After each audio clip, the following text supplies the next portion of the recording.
Okay, I got the high sign. Thank you, Don. Good morning, everybody. Thank you all for coming on this wonderful, wonderful August day. Today, I wanted to talk about something that most people, especially Western practitioners, it's the kind of thing we avoid thinking about because it's pretty conceptual and it's just a different way of looking at our psychology. But it is really an important part of the Dharma that we learn here. And so just like for a couple talks before, I talked about the four kayas. That was another one that tends to get avoided a little bit, and I hope that just talking about that a little bit inspires curiosity, and rather than wanting to skip over like the word Dharmakaya when it comes up in a practice or a book, you give yourself a chance to reflect on it and think about it, maybe even look some stuff up, because all of these things enrich our capacity to live the kind of life that we aspire to live. There are tools in your tool chest. So today, we're going to talk a little bit about the 5 Buddha families, but I'm not intending in any way to give a tutorial or a textbook approach. You can look up stuff about the 5 Buddha families online. Is great. There are charts. I have one right here. And all of that. The thing is that, you know, when we're doing Chenrezig practice, for instance, we talk about Amitabha Buddha. Well, is that different than Shakyamuni Buddha? The answer is yes and no. There are 4 other, what they call Dhyani Buddhas, and what they represent are 5 different basic orientations towards the way that we take in life and the way we respond to life. So if you'll remember when we talked about the kayas, there's like the Dharmakaya, which is vast, not just vast, but limitless, open luminosity. And it is the space within which everything appears and exists. Then, and that's kind of the center of our heart, but we rarely catch even a glimpse of it. Sometimes through meditation, we do. And then there's our, emotional state, which is with us all the time. And we can have emotions that are enlightened, like kindness and compassion and generosity and all that kind of stuff. And we can also have afflictive emotions like jealousy and greed and anger and all that kind of thing. That relates to that second kaya that we talked about, Sambhoga kaya. Why is that? Well, when we sit on the cushion, and we're going to do this, I'm going to try this out. I hope it comes off. So say a little prayer for me and for you. We'll just meditate for a minute and see if we can flash on that vast, luminous openness that's really at the core of our being. And then we'll move on to the talk, and you'll start reacting to the words I say, and then later on when we leave, you'll start reacting to the life that you encounter, right? And the idea of Buddhism is that we can train our minds to be free of our usual mental imprisonment that comes along with our preferences, our judgments, the labels we put on things, and all that. And respond, since we're free of those things, if we train to be free of those things, we can respond with these enlightened emotions rather than afflictive emotions. It takes a little work. It takes some good tools. So all that this 5 Buddha family thing is meant for, and all, in fact, the concept of the Kayas is meant for, is to give you some tools, give you a framework to work with so that you can develop the strengths and the skills within yourself to live life that way. I had an inspiration a couple months ago. I just, sometimes you wake up out of bed and you just early in the morning, and it's like, okay, what's this all about? And I flashed on this sentence that's become an important sentence to me. It's simply, be good to the moment you're in. Like, I'm up here, I'm going to try to be good to this moment that I'm in, where I'm trying to talk about things that are hard to talk about, actually, and hope that they're interesting and helpful. Wow, well. But when I get up in the morning, it's like, yeah, what am I going to have for breakfast? What am I going to wear? What am I going to do at work today? What am I going to do? And on and on and on. And then after that's all over, it's like, oh, darn, I forgot to take my medicine, and I need to brush my teeth and all that kind of stuff. And that ability to be good to the moment I'm in, which requires some spaciousness and some openness, rather than just my busyness and my reactivity, kind of gets impaired, right? So there are two states that we're in. We're in this resting mind state where we have an opportunity sometimes to catch a glimpse of this extraordinary openness. And then we have the mind in motion, which is a busy thing. And if you'll remember a while back, I used the analogy of meditation as being like training your puppy.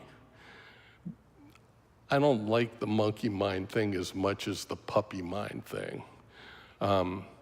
Puppies, as you know, when you bring them home, they're lovable and adorable and all of that, and they will also chew your furniture and leave presents all over your house that you really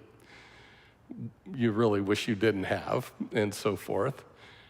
The puppy is not happy about this behavior because the puppy wants to please you, and you're obviously not pleased, and you're not pleased about it. So what do? Well, we don't just let the puppy lead the miserable life of disappointing you forever and ever, amen. We train the puppy. We do dog training. Well, that's the same thing with our minds. Our minds don't want to cause us suffering. Quite the opposite. Our minds are every single one of us, everybody around the world, the people you love, the people you hate, the people you're indifferent to, everybody's doing the same thing, which is simply trying to work their way through life in such a way that they can be happy. That's what we all want. We want that, the puppies want that, the mosquitoes want that, everybody wants that. So, when we react to things, this is the crux of the 5 Buddha family thing, we each tend to have some mental habits. I may see something that displeases me and I can flash anger right now. I'm good at anger, by the way. You might not know that. Just talk to Paul, he knows. My wife, Jeannie, she knows. Don't get too close, yeah. Well, somebody else might see the same thing and flash on jealousy, and so forth. Those are the afflictive emotions. Well, So this is the next kind of level of mind training when you start to engage these things. What this is really a psychological system in Buddhism that can help you train for your off-the-cushion life so that you can see yourself clearly and you can understand yourself better, and so you don't chew the furniture so much, so to speak. We have other systems in this world. There's the Myers-Briggs, which is, some of you might be aware of that.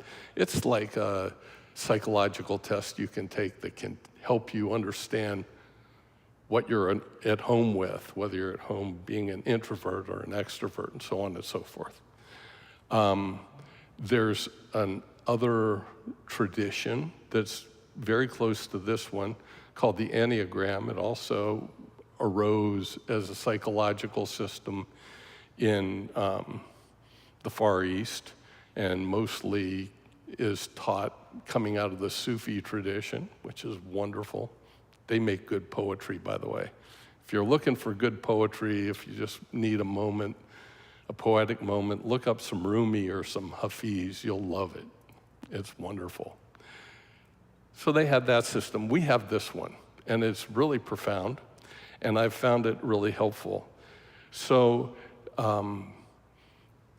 it's also, what it amounts to is a deeper explanation of what we talked about as this sense of presence that we engender, and when it's pure, we call it Sambhogakaya, or the enjoyment body of a Buddha. So, the idea is that if you're enlightened, you're going to enjoy your life. You'll be happy. That's it, okay? So anyway, that's sort of where I'm coming from. I just wanted to give you that that intro about this being just a really practical set of tools. That's all it is. And you want to use those tools in such a way that you can be good to the moment that you're in. That's it. Okay, talk's over. No, and this is not. Too bad for you. But before we go further, let's start with the refuge prayer, because it actually is the core of what all of this is about. And let's recite it together in English twice, and then chant it the third time in Tibetan. In the Buddha, the Dharma, and the assembly most excellent, I take refuge until I reach enlightenment. By the merit of generosity and other good deeds, may I achieve enlightenment for the sake of all beings. In the Buddha, the Dharma, and the assembly most excellent, I take refuge until I reach enlightenment. By the merit of generosity and other good deeds, may I achieve enlightenment for the sake of all beings. Sunje chudang soki chok nam la, chang chu pardu dagni kyab tsuchi, dagi jun soki pe sunam ki, drula pinshir sanje rupar shok.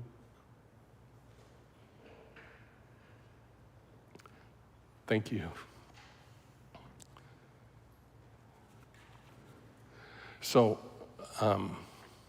next month, September, is a big month in a way. It'll be a wedding anniversary for me and a birthday for me, and also the 50th anniversary of me receiving my first meditation instruction and starting a daily practice. Yeah, it's been part of my life for a pretty long time now, and it's, I wasn't always here. I wasn't always Buddhist, but I The first instructions came from a Swami. It was very good. Really spit and polish. Boy, I'll tell you what, he was a little bit of a drill sergeant, but that's okay, I needed that. He taught me, it's weird. You can go really deep, but sometimes you only remember vividly just brief nuggets that really make a big difference for you. The thing that made a big difference for me in terms of the words, the most big difference was he taught me actually how to meditate, and then I did it. That's the biggest thing. But in terms of words that he said, the most important words he said to me were, cultivate your wish to grow every day. Cultivate your wish to grow every day. It's interesting if you think about that. It's very simple. But a lot of times we do get overwhelmed by stuff in life, and we forget that no matter what we're planted in, we can grow, and we can get the good of it. We forget that. Meditation actually helps a lot to create a mind state where no matter what's going on, we can find a way that we can grow. We can find a way that it's workable. That has sustained me now for 50 years. I got a little dry, though, about 20 years ago. It wasn't enough because it was about me, my wish to grow. Not enough. And I met another meditation teacher, a wonderful Lama. And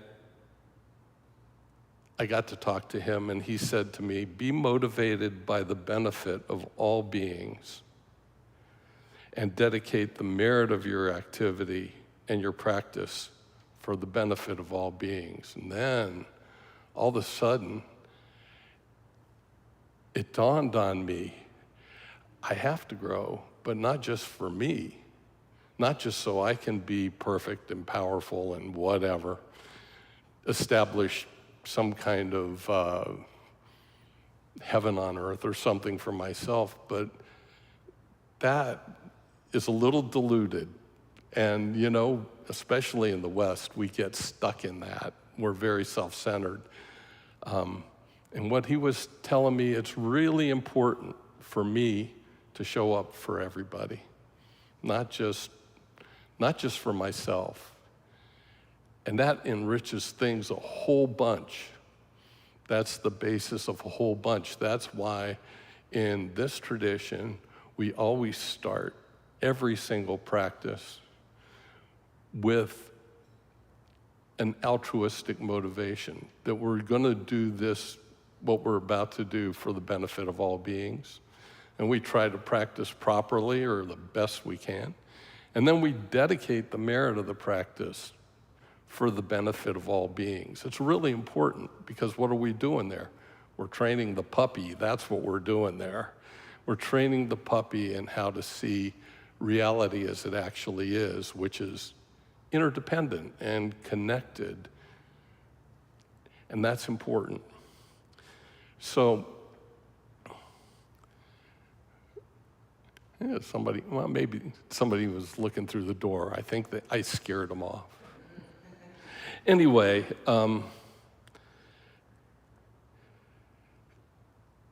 the thing that we've got here is, I like to call it a toolbox. So you show up with this motivation to be good to the moment you're in, to be happy, and so forth. But it's obvious that we don't necessarily know how to do that. We just know what we want, right? And we begin by talking about simply creating a state of calm abiding in our mind, and we learn shamatha. It's just a meditation where we just relax and watch our mind wander around and be like a naughty little puppy. And every time we notice it wandering, we just bring it back and say, sit. And every time it wanders, we just bring it back and say, sit. And that's the meditation until we learn to just sit and relax, right? And when we get to that point where our mind is able to simply relax and be open to its own experience, we realize that all around us, the things that stir us up during the day are coming out of a life and people and things and other beings in our life that just, even though we know how to wander and come back and sit, they can pull us off real easy. Things pull us off real easy. Boy, a disappointment at work, a boss yelling at you, or you having to yell at an employee because you're the boss and they need yelling at, all of that stuff. It's just horrible. And you realize that, this puppy has gone wild again. That's the way it is. So we've got this mind that operates, yes, in stillness, and then also in motion. And they're different. Same mind, but they're different.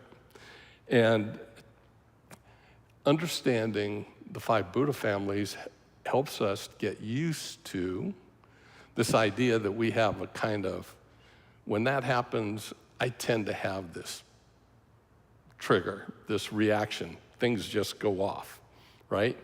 And it's in this particular concept of 5 Buddha families, basically we're saying that there are 5 different sets of reactions that we can have. And by getting to know what those are, we get to know ourselves a little better.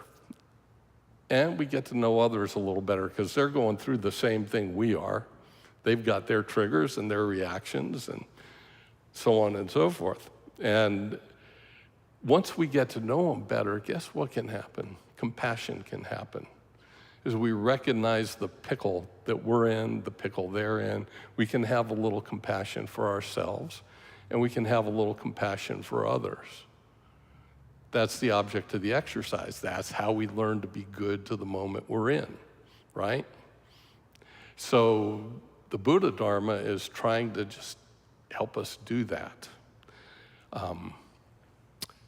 There's a whole list of things. I'm not going to go through this chart in this talk or in the next or in the other one. You can look it up if you're interested. But I'll just name some stuff so you just have an idea of what I'm talking about.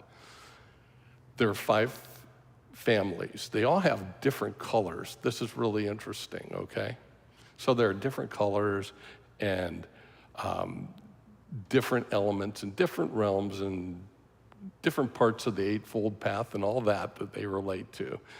And they're represented up here. So some Buddhas you see will be red, and some will be yellow, and some will be white, and some will be blue. And it's like, if you're a little curious, like I am, you'd say, well, what's that all about?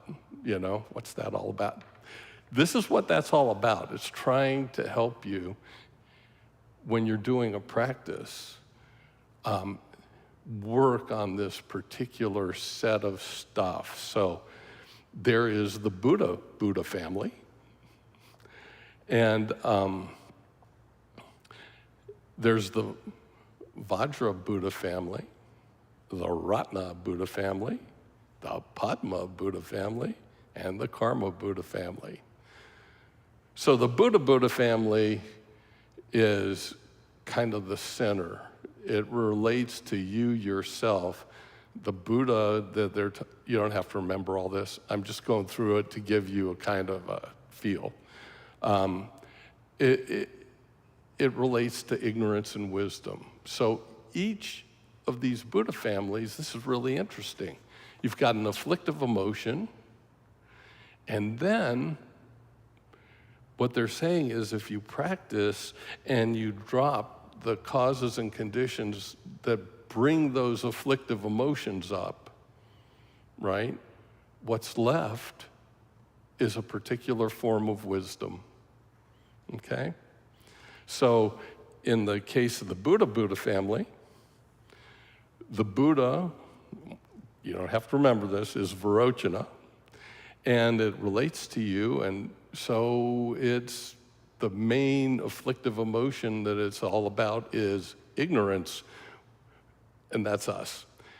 And that's why it's about me, because our fundamental ignorance is to think that we're just these individuals and everything's subject-object duality, you know. It's me and my experience of you, and you're over there and I'm here. When we clear that up through meditation and through the ways that we go through life, what's left over is we see interdependence. We see how we're connected to each other. We see how everything is connected to us. With that insight, of course, it's very, very difficult to be anything but good to the moment you're in, because you're not defending yourself or you're not trying to get something for yourself. This is all connected to me. It's as if each of you were one of my fingers or something. Just because my finger offends me, I wouldn't like hit it with a hammer, right?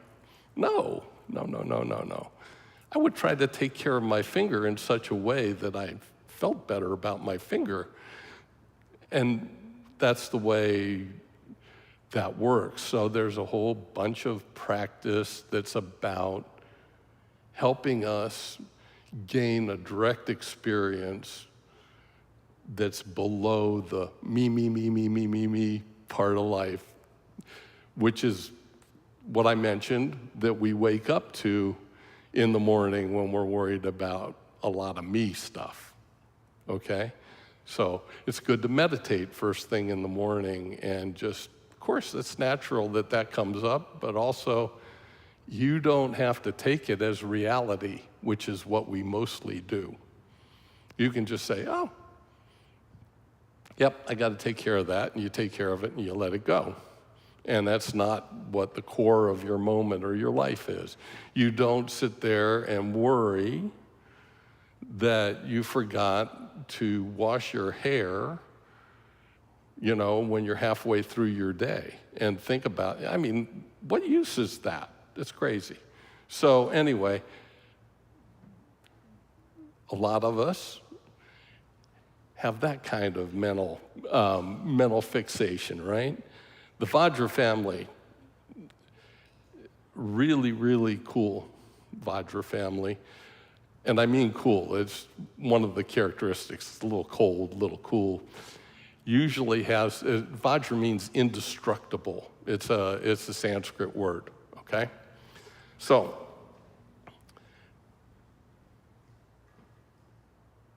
the really great quality of it is patience. And where does that come from? Patience and clarity. Clarity, sharpness. Where does that come from? Well, think about your anger. Have any of you been angry recently? I don't know. All you got to do is turn on the TV and watch a couple political commercials. That'll do it for you, right? What are the qualities of anger? Well, first of all, it's going to get you all upset and you'll be yelling, maybe even throwing things. My wife retired, but before she retired, one of the teachers at her school made her a gift. And it was a knitted thing. It was round, and it was dark brown, and had a little black top on it, and it had a big F on it. It was an F-bomb. It's very nice that it's made of knitted stuff and filled with soft stuff. Of course, that's not the way anger is. It's not soft like that, but This is very useful because we keep it near the TV. And when we see certain things, we just, and it's really good. You get the expression out without hurting the TV, which, I don't want to hurt my TV. So anger's got clarity. It's sharp, It's a little cold, like a winter day. And the antidote for anger is simply patience, which obviously we already don't have, otherwise we wouldn't be throwing F-bombs. Okay. So, what would it be like if you could feel the anger? You're not going to not feel anger. I don't know about Buddhas, whether they do or don't. That's for somebody else to discuss. But let's just say for those of us on the path, we feel some anger all the time. If we could separate the what would you call it? The aggressiveness, the attack part of it from the clarity, and use the clarity and let the aggressiveness drop. That's powerful, man, because you just get more clarity, okay?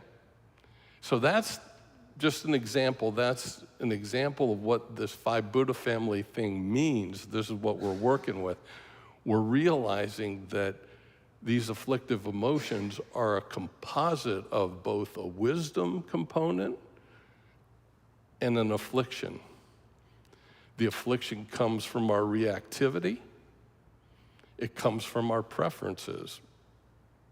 Simply stated, we don't have what we want, and we don't want what we have, and so we're pissed off. Okay? That's it. If we could just realize that our preferences are preferences, and they actually don't have any objective reality to them at all, no matter what story we're telling ourselves about it. And that's the key. If we just realize that, simply in our calm abiding meditation, preference comes up. I wish that I had gotten a haircut because my head is hot. It is, and this is literally true. I'm very unhappy. I got to get to the barber. But the thing is, if you can drop that and simply be clear that these causes and conditions are making me and others uncomfortable, you can do something probably smart to actually help the situation rather than just react to it and chew the furniture some more, That's what the 5 Buddha family thing is all about. It's to help you in your practice, on and off the cushion, so that you can recognize the things that you need to recognize and work with them.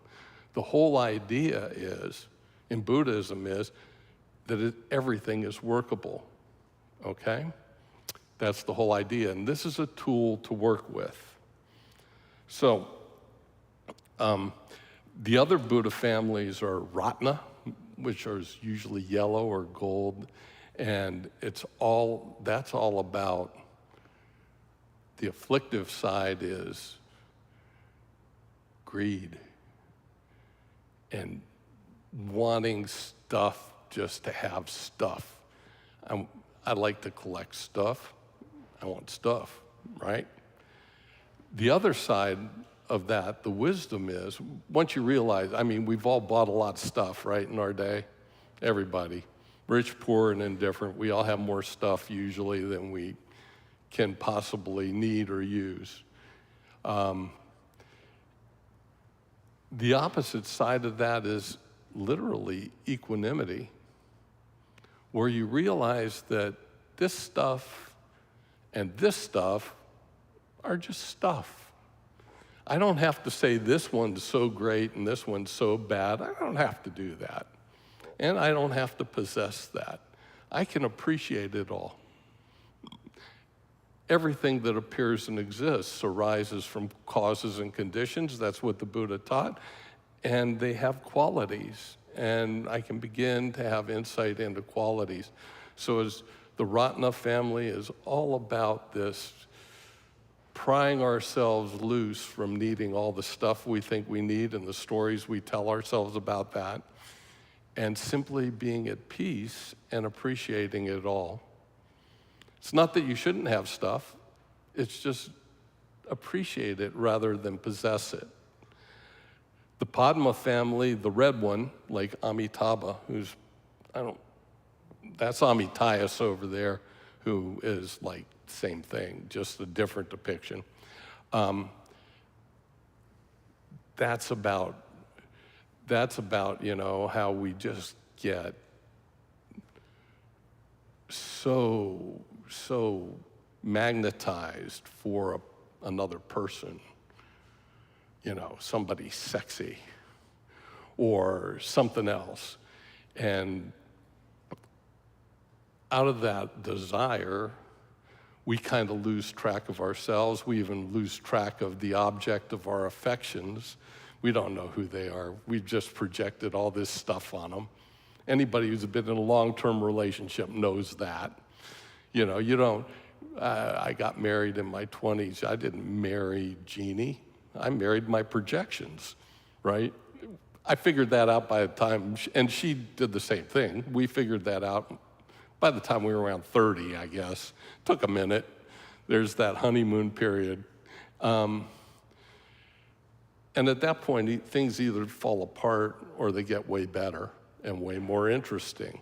So the wisdom of the Padma family is what they call discernment. It's very interesting, and it's a really important piece of the Buddha Dharma, is while we've got to drop our labeling and our judging of things, we also, though, need to grow in discernment so that we know what's helpful and what's not helpful. We know what actually is desirable because it's helpful and not desirable because it's unhelpful, and we can start to figure out ways to live our life in ways that are helpful. You can see that in the great saints, in every tradition. That's what Mother Teresa did, right? She was the soul of discernment. She realized what she needed to do to be really helpful. It's beautiful. And there are so many examples. I'm just picking on her right now. And then the last family, the fifth one, is the karma family. Karma just means action. And here's the really interesting thing. The afflictive emotion of the karma family is supposedly jealousy. So you're sitting there, you don't want what you have, but you want what somebody else has, right? It happens all the time. Somebody wins $1 million in the lottery and you're struggling to pay the bills, You're jealous that you didn't win $1 million in the lottery and have all your problems, financial problems solved. That's jealousy. That's a mild form. Of course, it gets pretty wild too. The wisdom part, when we clear that up and we realize our situation is workable and we don't have to win the lottery in order to deal with our problems. And in fact, that isn't probably a good strategy. We can discern that. Probably not a good strategy. Is all-accomplishing wisdom, which means that you have the capability already built in that you need in order to accomplish what it is you need to accomplish. I remember when we were building this place, our old center had burned down. I'm sure many of you are aware of that. And boy, I was on the board along with a lot of other really great folks, and we didn't know what to do. Khenpo Karthar Rinpoche told us, don't be sad, rebuild. And we're on the board and we're thinking, how? We're a relatively small community. We don't have like deep pockets or a big endowment or anybody super wealthy donating to us every month. We just didn't know how. And he said, just go do it. He actually had this sense of all-accomplishing wisdom. That was the karma. The activity was to build this Dharma center. And we went forward not because we had any all-accomplishing wisdom, frankly, but we did have faith in him. And that's precisely where having connection to an authentic teacher and having faith in them is so important. So important because they're a little further down the road and they can see it a little more clearly than we can see it. So that's helpful. So there's your grand tour of, that's as much as I'm going to say about the 5 Buddha families. Like I said, you can look a lot of stuff up. It's like Psychology 101 for Buddhists, and it's helpful information. The thing I wanted to mostly convey, though, is the motivation to be good to the moment we're in. And then when something gets in the way of that, having the tools that make it workable, having a way to sift through the affliction and find the wisdom, because it'll be there in any situation. There's no doubt in my mind about that. I can say that with confidence. The thing that gets in our way, really, is what we work on in shamatha. Well, we start with refuge.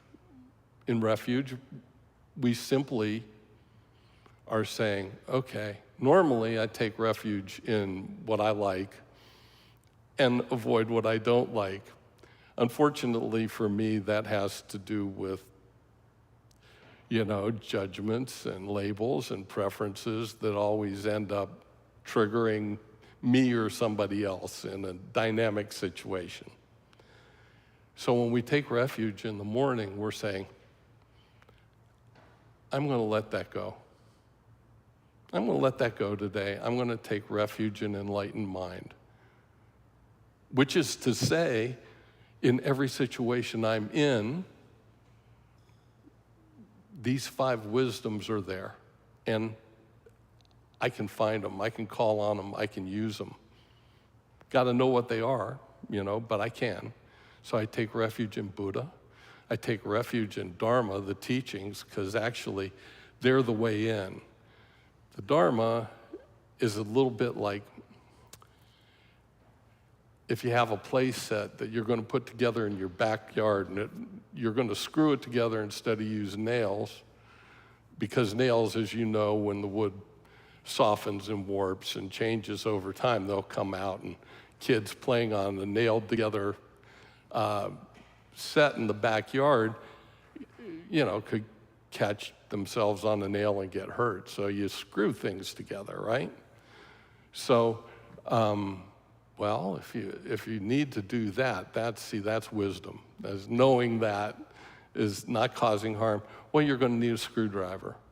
So taking refuge is like your first screwdriver, all right? Shamatha is your next screwdriver. So you got a flat blade, and you start with that, and then you realize you've got some Phillips head screws, and you find shamatha, and you've got a nice Phillips head screwdriver for that. And as we go along and we pick up tools for our chest, we'll find that we've got a hex head, and we've got a star-shaped head, and we got all kinds of screwdrivers. We can handle we can screw up anything we want. We've got this set. That's Dharma. It's a great tool chest. And having the right tool for the job and learning how to use the right tool for the job, that's us building our play set for our inner child that we're trying to have grow up into being a Buddha, okay? We don't want to hurt this inner child along the way. So we don't try to drive screws into our playset with a hammer and so forth. We don't try to cut the heads off them with a saw and pound them in with a hammer. No. We realize that, oh, in this case, I'm telling myself this big story, and it's making me miserable, and it's making you miserable. I just got to drop the story. I need some insight here. So there's this combination of taking refuge in your toolkit and the instructions on how to use your toolkit, and then actually using your toolkit, and dropping all the rest of that like inappropriate stuff, inappropriate ways of working, you know? And then there's Sangha. So Sangha happens in two ways. It's all of us, certainly. And you know what? There's a lot of you that I know and some of you that I haven't met yet, but I bet once we have met, anything I needed, if I called you up, you would help me. And that's true of everybody in this room. You can call each other. You can depend on each other. Your Vajra brothers and sisters, it's precious. There's also all these guys. They're not just figments of your imagination. When we look at life, what we see is our projections on life, because we're not Buddhas yet. However, when Buddha looks at us, what does Buddha see? Buddha's taken back all his projections. That's actually what it means. In Tibetan, the word Buddha is Sanjay. Sang means purified, and Gye means completely. Purified of what? Well, purified of all these like projections.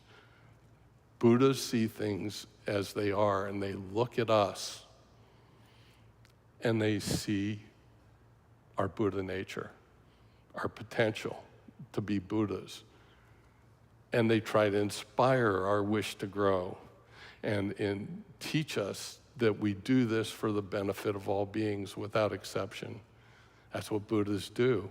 So when you call on a Buddha, I believe, my experience is you will get help.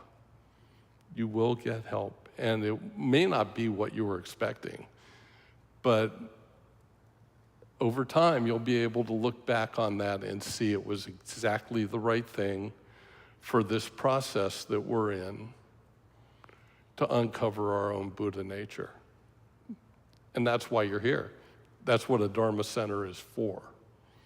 You know, it's got a lot of other things. I mean, we are community, we like being around each other, and so on and so forth.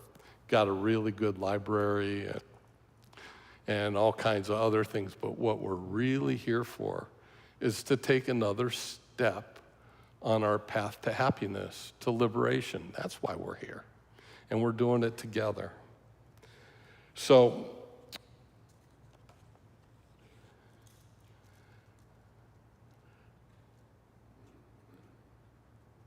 what does that look like? Well, there's this thing. I've shared it before. I'm going to share it again.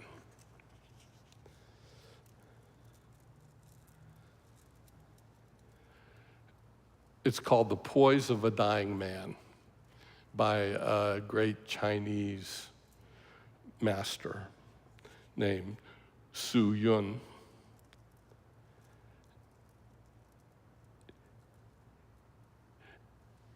He said, "What is this poise?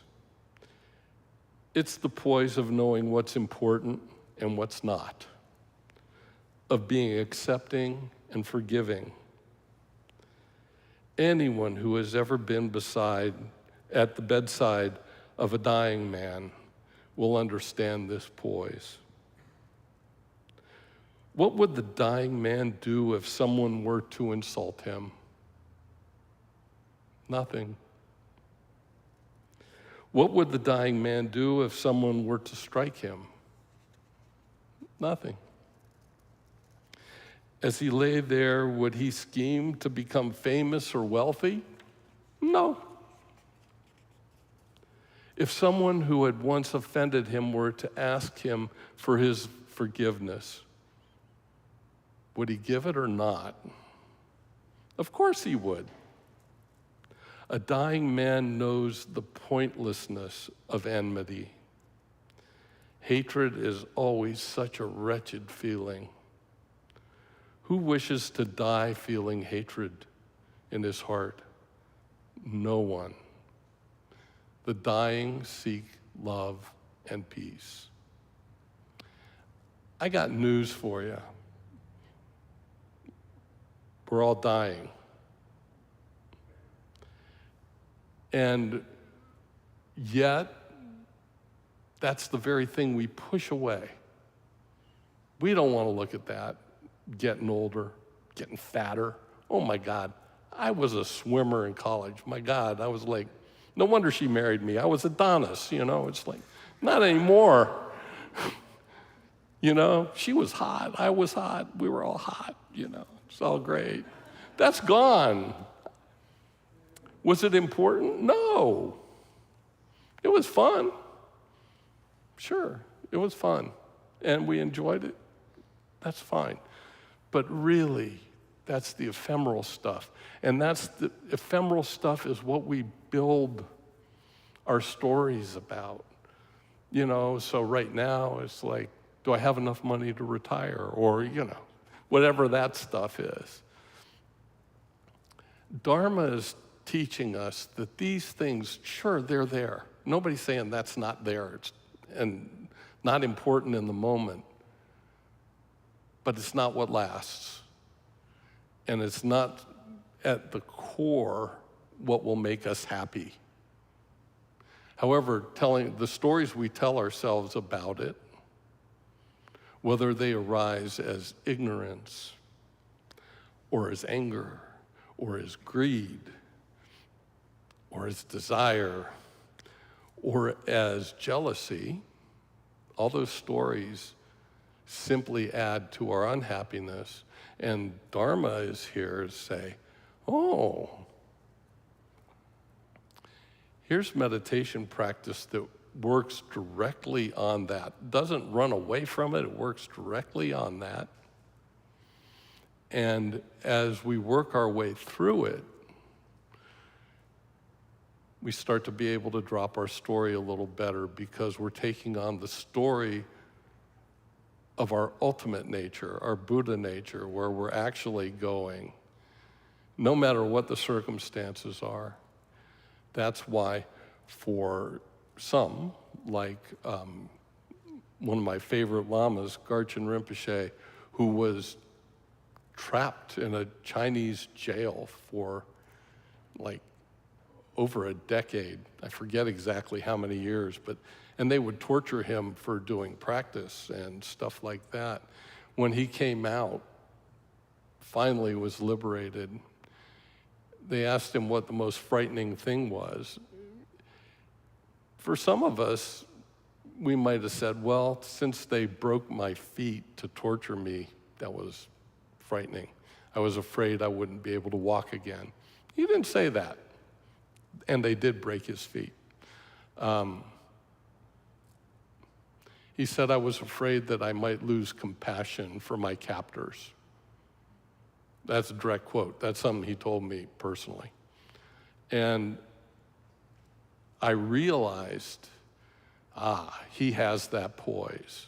And he was able, even in those extreme situations, to look through that and use his tool chest to work on it and actually not get lost in the story of his anger or his fear or whatever he might have been experiencing. But he got clarity, and he understood the interdependence, and he understood that they were doing terrible things, and it would only cause them so much unhappiness in the future. They may be ignorant of it now, they may feel powerful now, but at the same time, not happy.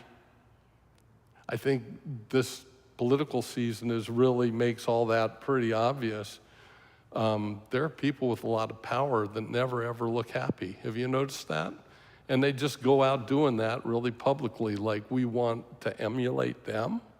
I don't think so. That's not who I want to be when I grow up. Who do I want to be when I grow up? I want to be like Khenpo Karthar Rinpoche when I grow up. That's who I want to be like when I grow up. So, keeping those things in mind is helpful, and then having these tools, once we get real specific and something happens to bring up an afflictive emotion in us, here it is, I'm angry, but I know how to work with that. I know how to extract the clarity from that and drop the story. And that's why you practice shamatha every day, because that's your superpower. And then all these things in the Dharma, they're your tools, and you use your superpower to work the tools, and you move another step down the path. That's the nature of what's going on here. So I think I'll end this thing right there. There's a few minutes left for questions, if anybody has them, or comments, and anything would do. You could ask me a question about something else, and that's fine. It's likely I won't know the answer, but I'll tell you that.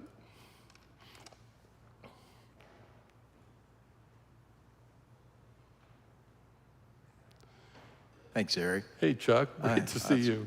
I love your talks, I really do. Thank you for being here.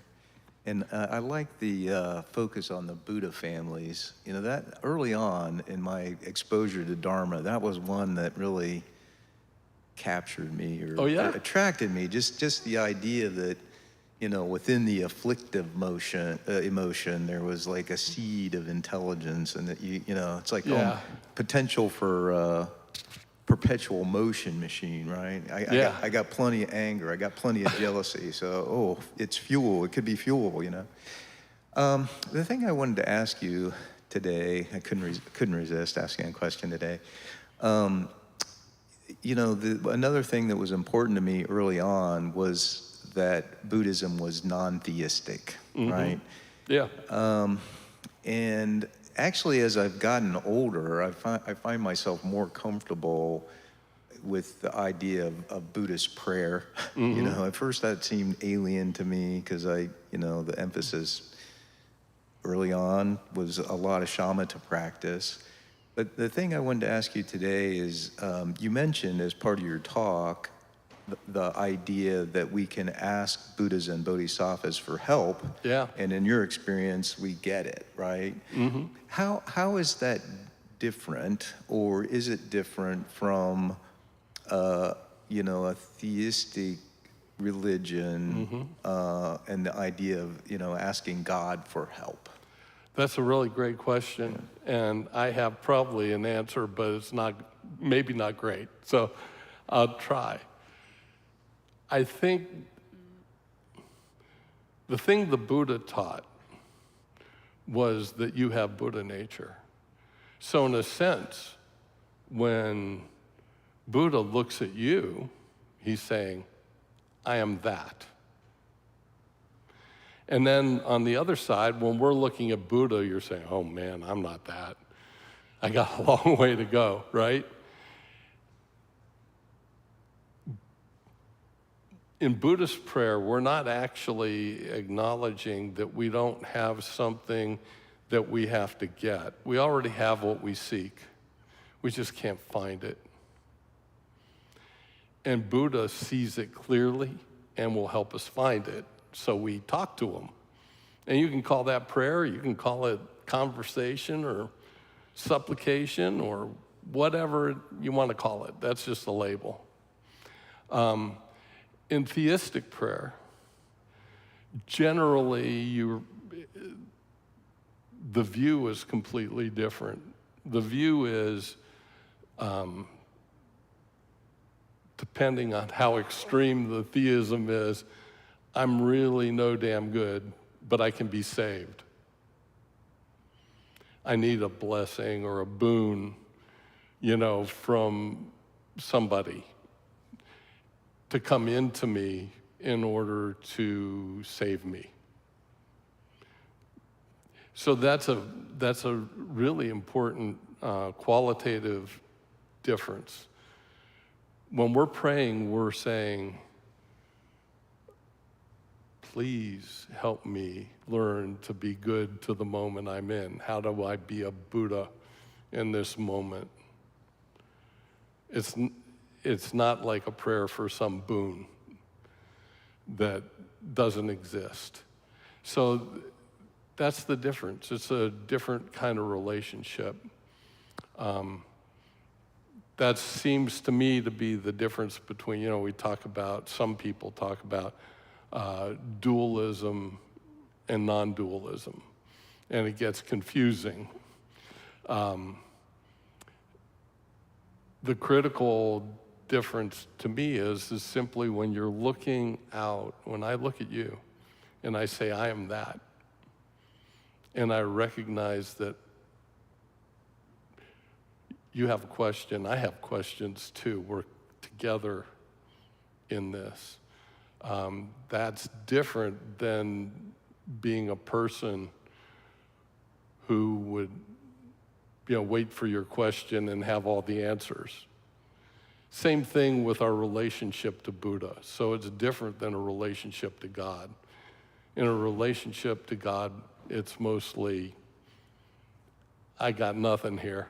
And I need you to, give me what I need to have. With our prayers, even if you look at them, they're always, even when you think of yourself as, I've got a thing in here for this. There was a great Lama, they call him C.R. Lama. He was from Tibet, and he wound up in England.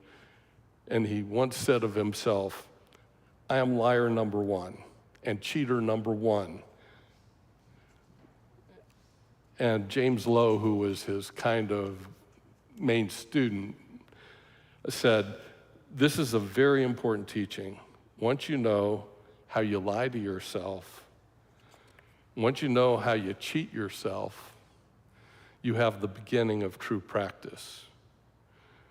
When we sit in meditation, we see many ways in which we cheat ourselves. There are many, many thoughts which easily catch us, and many ways in which we abandon ourselves into whatever is arising. The basis of practice is to be honest with ourselves and to work with whatever occurs without complacency or blame.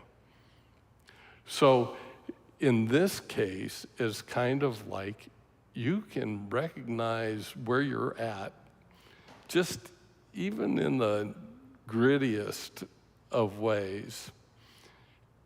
And you can have a prayer saying, I'm liar number one, I'm cheater number one. Help me be free of this tendency to lie and to cheat, to be real. And that's a little different than saying, I'm a horrible person, save me from this. It's really different. On the one hand, there's a waiting for a boon or some immediate relief. It's usually emotional relief, in my experience. There's a difference between that and saying, I need to learn how to use these tools you've given me. Teach me this. That's what I would say the difference is. We're still talking to being without a nirmanakaya, in other words, a physical presence. In that way, they're the same. But what we're asking for is a little different. The relationship's different. Does that make sense? Yeah. Is that helpful? Very much. Okay. Yeah, thank you. Thank you. Yeah, go ahead. Thank you. This was really good. Thanks. I liked a lot the idea of being kind to the moment. My version of that has recently been, I made this a quote on my lock screen. This is the situation. Don't make it a problem. Yeah. through fabrication, which I tend to do. And you're also very right in that we tend to gloss over these families, which I've done entirely in my reading. I didn't even know. I think I'd seen it before and just kind of. And the first thing that comes to my mind and that I've struggled with was kind of a two-layer thing. One is just pausing and saying, oh, I am being afflicted by anger or being afflicted by jealousy. And then the second layer of that, sometimes I can pause, but then the second wall is, and this is an affliction. Sometimes I think my anger is righteous or my jealousy is justified. Right. You know, so I just wondered what you think about ways to pause and also get back in touch with a more enlightened state of mind that leads away from affliction moment to moment. I have no particular wisdom, but I can tell you what my own practice is. This is a great question. This is precisely the value for me of having a daily practice and having it be a little bit disciplined. This puppy dog needs some help still a little bit crazy. And so getting up in the morning and really having sincere refuge prayer, not just like saying the words and getting it done with because we do it every day, not like that, but doing it with real vividness actually opens a door in my mind. So during the day, when stuff comes up, I can remember not to take refuge in the story I'm telling myself, but to take refuge in wisdom. When I don't have that reminder, it's a little difficult because I'm still pretty obscured, right? I still get lost in my own story. Same thing with shamatha. If I can just do a little bit in the morning before I get going, it reminds me, oh, I can drop a thought. And at that point, so when I get angry during the day, I can drop the story and hopefully work on retaining the clarity and applying it, you know. But without me reminding me every day, it's a little difficult. There's not like a technique beyond what you already know. It's using what you already know. It's getting good with the tools. So I think the answer to that is really time on the cushion, daily practice. Carve yourself some out like you make time for brushing your teeth. It's part of your hygiene. That's what I think. Thank you. Sure. Hi, Eric. How are you? Hey, Yi, good to see you again. Yeah, just following up on your question, and I think you kind of answered it. And I think I heard Lama Kathy mention the shamatha will give us time to kind of react slowly, so we could kind of look at the affliction when it comes up. So give us maybe a few seconds extra before we go crazy. So that's supposed to kind of eventually give us more time to look at it and kind of hang around with the affliction and see it is something not so nice. Yeah. So I think shamatha will help a lot. Yeah. So that's a lot. It makes me think of if you ever go to England and you go to the subway in London, there are signs all over that say, "Mind the gap." It's a good to have that sign in your head. That's a good technique. So it's like, you know, the gap between thoughts is actually where your true nature is. It isn't your thoughts, it's the gap. It's the space within which they arise. That's mind. Okay? And any kind of thought can pass through there. It doesn't change the mind in any way, for better or for worse, just like those clouds out there, they come, they go, they don't change the sky. The sky's still blue, still limitlessly open, right? Still clear. So mind the gap. That's what I thought of when you said that. There's also very low doorways in parts of Great Britain, and they'll also have a sign that says, mind your head. That's also a good one. Otherwise, and if you don't, you can wind up with a really good bruise, big bump. Well, anyway, I need to wrap this up. We've gone a little long. So let's just recite the dedication of merit together in English. By this merit, may all attain omniscience. May it defeat the enemy, wrongdoing.